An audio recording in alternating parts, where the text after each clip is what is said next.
जैसा कि आप कक्षा 12वीं के विद्यार्थियों को जीव विज्ञान में हम नाइट्रोजन स्थिरीकरण के बारे में समझा रहे थे, तो नाइट्रोजन स्थिरीकरण के लिए हम देखते हैं कि वातावरण में नाइट्रोजन 78% उपस्थित होती है। 78% नाइट्रोजन उपस्थित होने के बावजूद भी पेड़ पौधे इसका उपयोग नहीं कर पाते हैं। उसका मूल वजह है कि वायुमंडल में नाइट्रोजन पर्याप्त मात्रा में होने के बावजूद भी पेड़ पौधे इसको यौगिकों के रूप में ही ग्रहण करते हैं। तो यौगिकीकरण की प्रक्रिया होना पहले आवश्यक है। तो नाइट्रोजन स्थिरीकरण के लिए पहले हम इस आरेखीय चित्र के पर नज़र डालते हैं। नाइट्रोजन स्थिरीकरण, नाइट्रोजन स्थिरीकरण दो प्रकार का होता है।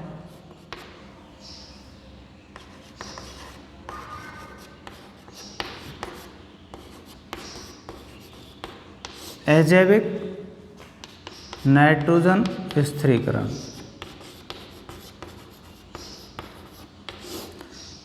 और दूसरा है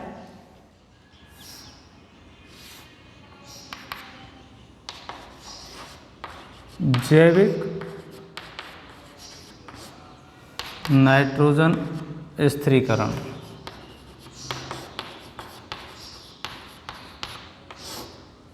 जैविक नाइट्रोजन स्थिरीकरण, अजैविक नाइट्रोजन स्थिरीकरण को दो भागों में बांटा गया है। नंबर 1 विद्युत ताड़ित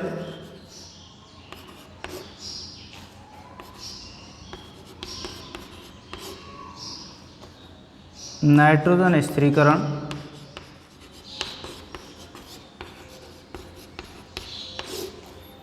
और नंबर 2 है औद्योगिक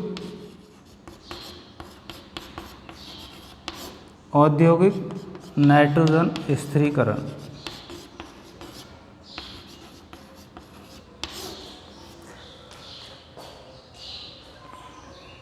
विद्युत ताड़ित नाइट्रोजन स्थिरीकरण और दूसरा है औद्योगिक नाइट्रोजन स्थिरीकरण। जैविक नाइट्रोजन स्थिरीकरण दो प्रकार का होता है।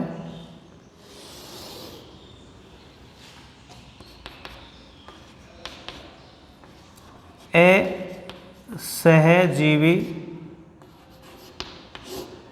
नाइट्रोजन स्थिरीकरण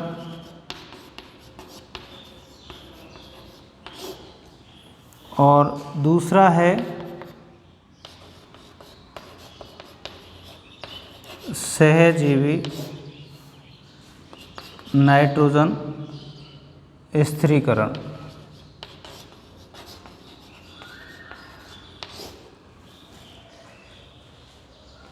असहजीवी नाइट्रोजन, सहजीवी नाइट्रोजन स्थिरीकरण अर्थात अगर एक तो लाभान्वित हो रहा है और एक को कोई फायदा नहीं हो रहा है तो वो असहजीवी है। जैसे पेड़ पौधों से जीवाणु भोजन प्राप्त कर रहे हैं, या मान लीजिए जीवाणु तो नाइट्रोजन का युगकरण कर रहे हैं और पेड़ पौधों से वो भोजन प्राप्त नहीं कर रहे हैं, तो असहजीवी प्रकार का नाइट्रोजन स्थिरीकरण हुआ। हम सबसे पहले अजैविक नाइट्रोजन स्थिरीकरण देखते हैं।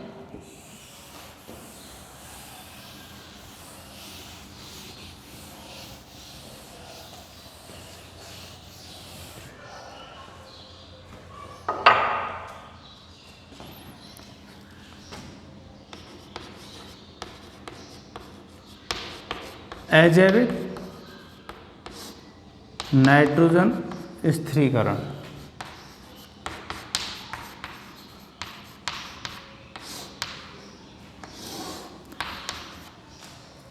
अजैविक नाइट्रोजन स्थिरीकरण में आपने सबसे पहले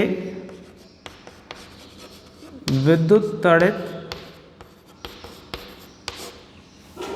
नाइट्रोजन स्थिरीकरण। विद्युत तड़ित नाइट्रोजन स्थिरीकरण से यहाँ तात्पर्य है कि जैसे ही बादलों की गर्जना होती है बरसात के मौसम में, तो उस समय वायुमंडल की नाइट्रोजन उच्च ताप की उपस्थिति में, वायुमंडल की नाइट्रोजन उच्च ताप की उपस्थिति में ऑक्सीजन से क्रिया करके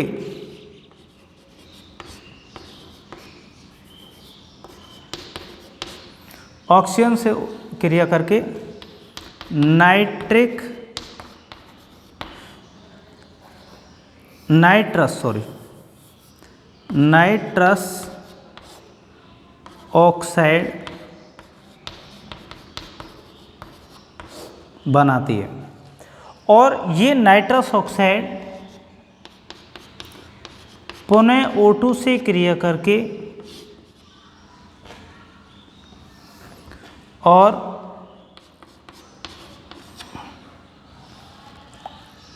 NO2 बना लेता है, जिसे नाइट्रोजन डाई ऑक्साइड कहते हैं।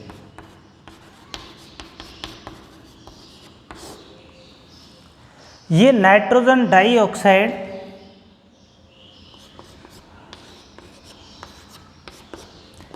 जल के अणुओं से क्रिया करके HNO2 प्लस HNO3 नाइट्रस अम्ल और नाइट्रिक अम्ल का निर्माण करते हैं। ये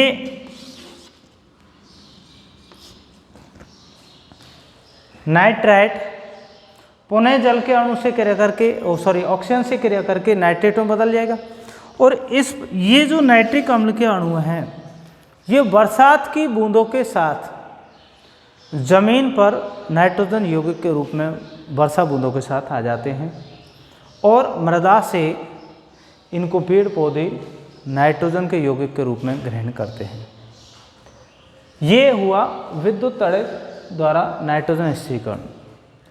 दूसरा है अजैविक नाइट्रोजन स्थिरीकरण में, भाई ऐसा नाइट्रोजन स्थिरीकरण जिसमें किसी प्रकार के जीवाणु भाग नहीं लेते हैं। तो दूसरा है औद्योगिक नाइट्रोजन स्थिरीकरण। औद्योगिक नाइट्रोजन स्थिरीकरण में जितनी भी रासायनिक उर्वरक की फैक्ट्रियां हैं जहां यूरिया का निर्माण होता है, वहां पर नाइट्रोजन और हाइड्रोजन की क्रिया से उच्च ताप व उच्च दाब की उपस्थिति में अमोनिया का निर्माण होता है या अमोनिया बनाते हैं।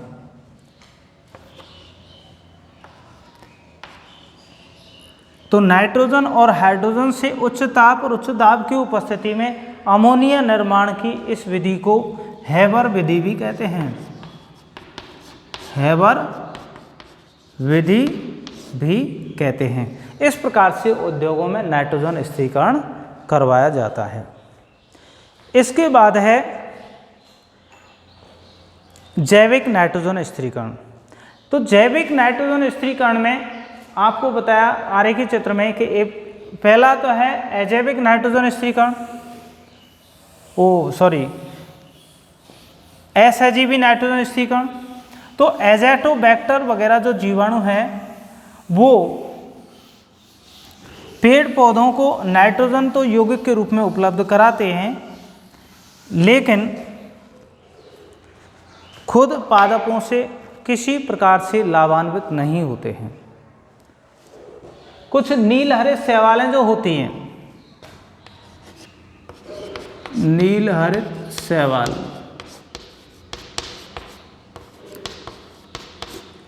अब नीलहरित शैवाल कौन सी, जैसे एनाबीना,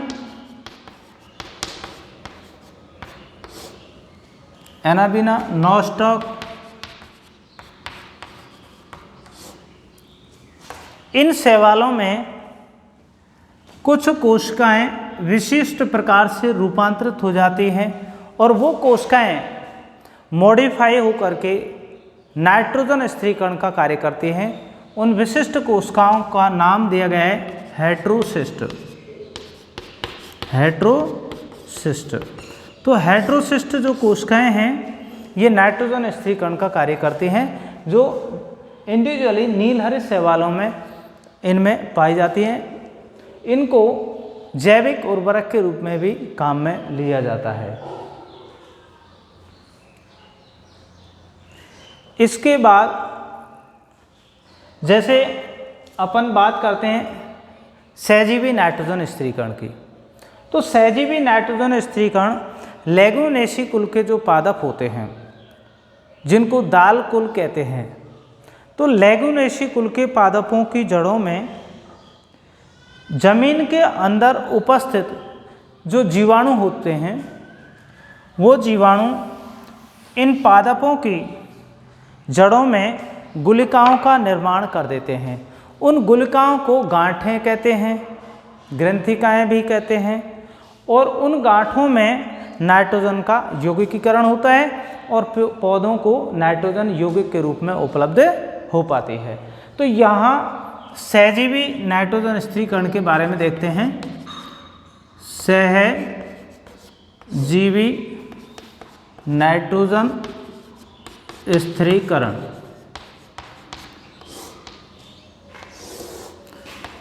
सहजीवी नाइट्रोजन स्थिरीकरण या यहाँ कह सकते हैं गुलिका निर्माण,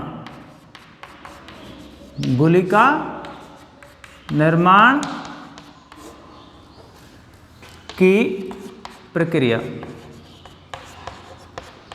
तो यह गुलिका शब्द ग्रंथिकाओं को कहते हैं। जैसा कि हमने आपको बताया कि लेगुमिनेसी कुल के पादपों की जड़ों में गांठें बन जाती हैं, उन गांठों को ही गुलिकाएं कहते हैं। देखिए इसमें होता क्या है, प्रोसेसिंग क्या है।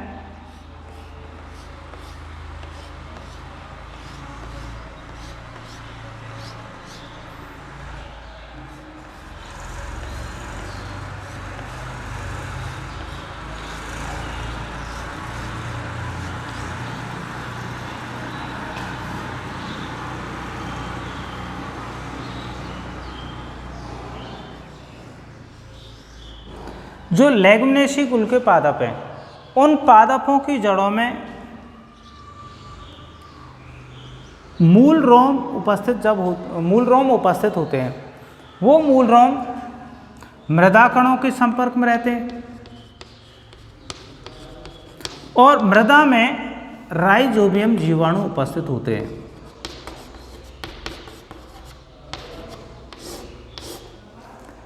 ये राइजोबियम जीवाणु मूलों के पास आ जाते हैं। मूलों के मूल रोम के पास आने पर ये राइजोबियम जीवाणु, क्योंकि इन मूलों से एक विशिष्ट प्रकार की प्रोटीन सीक्रेट होती है और वो है लैक्टिन प्रोटीन। लैक्टिन प्रोटीन के आकर्षण से जीवाणु मूलों के पास आ जाते हैं और मूलों के पास आने पर इनकी भित्ति मूल रोम जो होते हैं वो मुड़ जाते हैं। मूल रोमों के मुड़ने पर उन जड़ों के मूल रोम की कोशिका भित्ति टूट जाती है और जीवाणु कोशिका मूल रोम के अंदर प्रवेश कर जाते हैं और हुक जैसी संरचना बना लेते हैं। संक्रमण तंतु, जैसे ही जीवाणु मूल रोम के अंदर प्रवेश करता है तो बलकुट कोशिकाओं में पहुंचने पर संक्रमण तंतु का निर्माण हो जाता है। संक्रमण तंतु के निर्माण के बाद ये जीवाणु बलकुट कोशिकाओं को उत्प्रेरित करते हैं कोशिका विभाजन के लिए और बार बार कोशिका विभाजन से गांठ जैसी संरचना बन जाती है और उसमें एक विशिष्ट प्रकार का पिगमेंट्स होता है, वर्णक होता है, जिसको लैग हीमोग्लोबिन कहते हैं। ये लैग हीमोग्लोबिन वर्णक इन गुलिकाओं को गांठ प्रदान, विशिष्ट प्रकार की गुलाबी रंग प्रदान करता है और जैसे ये नष्ट हो जाती हैं तो नष्ट होने के बाद या मृत हो जाती हैं, सूख जाती हैं, तो इनका रंग हल्का भूरा हो जाता है। बाकी इसको नेक्स्ट डिटेल में बाद में देखते हैं।